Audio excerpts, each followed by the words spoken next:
Hi, in a previous video we concluded looking at the different types of form elements you could use in a Google form, in a new Google form. And we also broke it up into sections.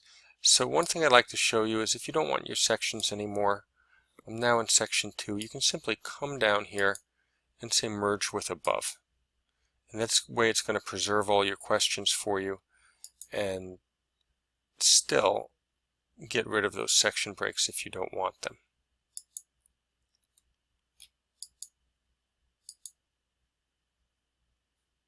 Okay, I'm going to take a few minutes and clean up this form to make it easier for us to use going forward. Okay, I've greatly simplified the form. It includes a first name, a last name, the classes you've taken, and 3 questions about your experience with various Google products. So let's fill it out a couple of times and so we can get some data and look at how that works. So I'll go to preview. So I've completed this form a number of times. Let me come back in and you can see that I now have 5 responses. Along the top I have 2 options, question and responses. So as I'm working on the form, I'm in questions and I can still make edits to it if I want. But when I hit responses, it's going to show me the fields and the values for each of the fields. It's going to do so in a nice graph format. So let's take a brief look. First name and last name is obvious. This first name is associated with this one. So this is Joe Smith, Mary, Contrary, etc. Courses I've previously taken, it looks like 4 out of the 5 have taken brains, and that's 80% of the total. 3 out of the 5 have taken data, etc. Please rate the following applications for usefulness. So how many people rated it great or fair. Now notice that these only total to 4 and yet I have 5 responses. That's because I submitted responses one response prior to creating that question. So you really want to get your form completely in shape before you start submitting responses. The other problem is if you do a lot of tests on it, that data will be preserved. So you've got to be a little careful about that. You could always make a copy of it and use the copy. So that's a good solution. You test it, you play with it, you make a bunch of submissions, and then you copy it and use that copy without testing it. And so, as I said, very nice presentation of data. This is summary data. You can also go to individual, and this is just showing you what this particular person submitted.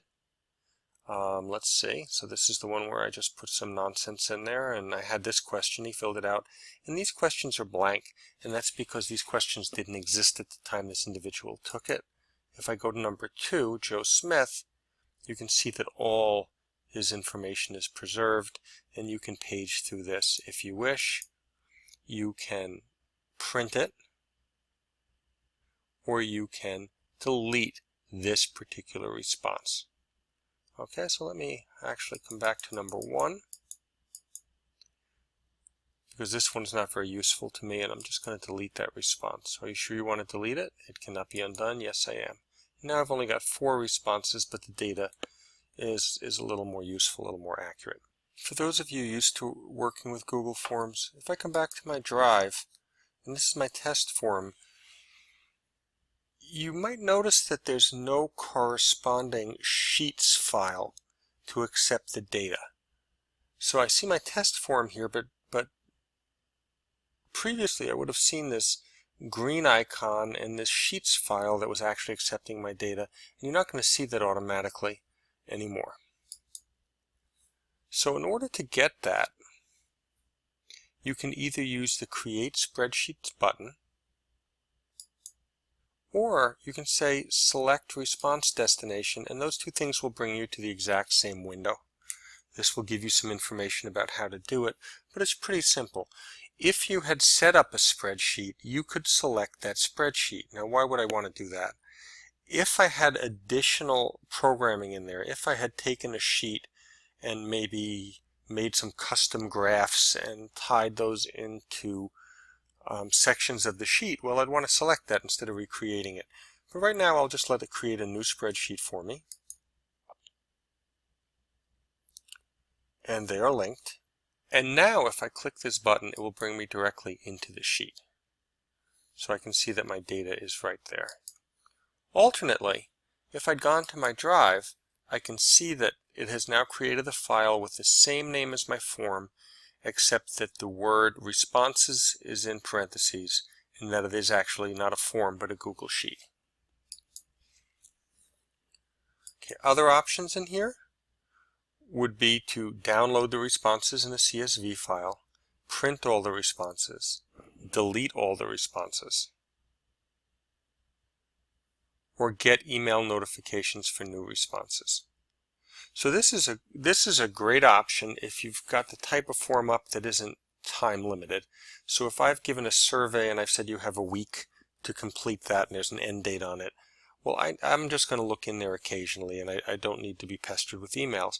However, if I have a suggestions form up there where at any time students can go in and kind of fill out some information on the class and give me some feedback, I'm going to want to turn that on, and then that will come in through my email. Now, in previous videos, we looked at Gmail and how to set filters and things like that. So you can do that creatively. If you're not using the Gmail account regularly, you can do that creatively to forward these on to an account that you do check regularly.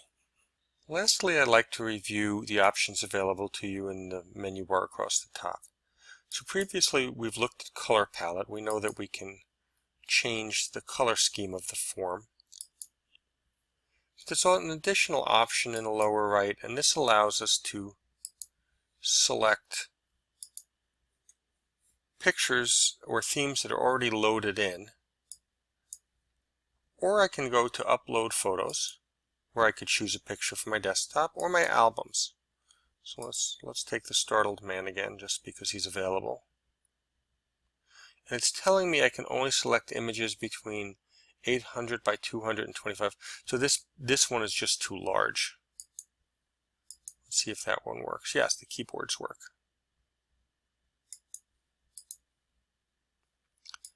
And I can do some limited cropping on this.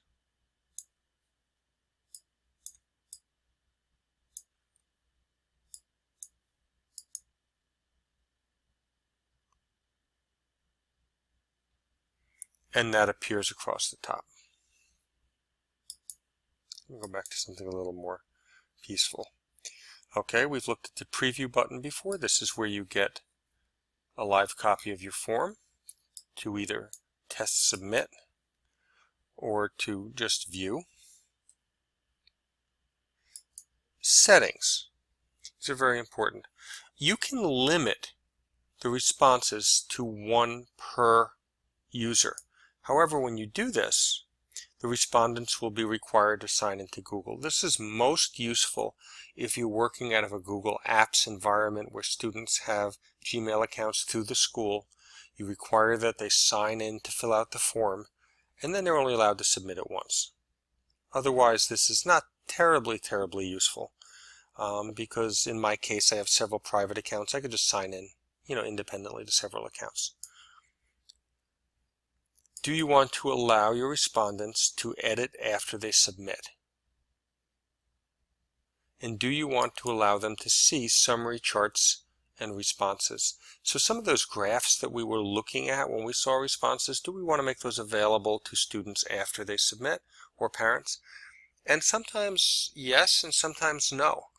If it's confidential information, then obviously not. If it's some type of survey or general interest thing, very often it would be good to let them see it. It would be good to let them see how other people have responded. Now again, when working in a Google Apps environment, you may get some additional options up here as well. Presentation. Do you wish to show a progress bar? So along the bottom, if there's 20 questions, it's going to show them they've completed 3 out of 20, 4 out of 20, 5 out of 20. You can shuffle the question order. So this is useful in something like a quiz. So if I'm going to make a quiz and I shuffle them, it makes it harder for students to look at the computer adjacent to them and to copy answers. Also, each individual question gives you the option, or many of the questions give you the option of shuffling the answer order also. So that's a good choice when doing a quiz. Do you want to show link to submit another response? So if they've completed it once, do I want to let them easily, because they can do it anyway, but do I want to let them easily cycle back with a click and submit again? And that does make sense in some cases. What if I'm doing journal entries or reading entries, reading log entries? So I've created up a form for reading logs, and a student may go in and submit Fridays reading time and Saturdays and Sundays. And they may want to do it 3 times. So depending on the type of thing that you're doing, that's will determine whether you should select these options or not. The last thing is a confirmation message. After they submit, they will go to a confirmation page, and right now it will tell them your response has been recorded, but it doesn't have to. Thank you for completing.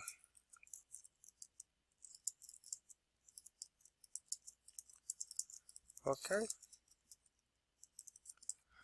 So I'm going to tell them, I'm going to thank them first and then send them to Google Classroom for your assignment. So I'll make a little room there for the link. And in case I want to reuse this form, I'm just going to give them the link to classroom.google.com. So if they were to click this link and were not logged in, it's going to ask them to log in. And if they are logged in, it's going to bring them to their selection of classes. So if I copy a particular class into this form, I could do that. I could take the URL of a particular class and put it in here. But then this form is really going to be limited to that class because it's going to redirect people to the wrong place if I decide to use it in another class. So let me save that. I'll preview it, complete it very quickly.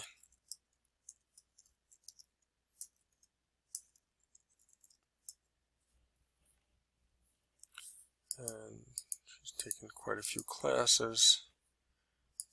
She has a lot of experience. She thinks everything is just great. And Google Forms is just great. And now you can see that I'm getting this link right here. If she were to click that, it's going to redirect her into the space. Now, because I'm logged in, it brings me right into my class selection, and I just have to choose the class. So I think that's probably the most efficient way to do it. I'll skip this option for a second and come back to it. Under these settings, I could make a copy of the form, which can be very useful. Just make sure that you get it linked up to a new sheet as well. Okay, I can trash it here. I can get a pre-filled link. So I could come here and fill out this form, click submit, and then I would get a link that if I sent that link, the form would be pre-filled out for anybody who clicked it. Okay, I can print the form itself, and importantly, I can add collaborators. So if this is something I'm working on with somebody else, another teacher, I can click that and I'll go to my normal sharing screen where I can get that done. Now, this button, Send, simply brings me to an email screen where I can, send it to someone, subject line, message. I can include the form itself in the email and add collaborators from here as well. So those are the basic settings in Form. Our last video, which we'll do next, will look at how to create quizzes using Google Forms.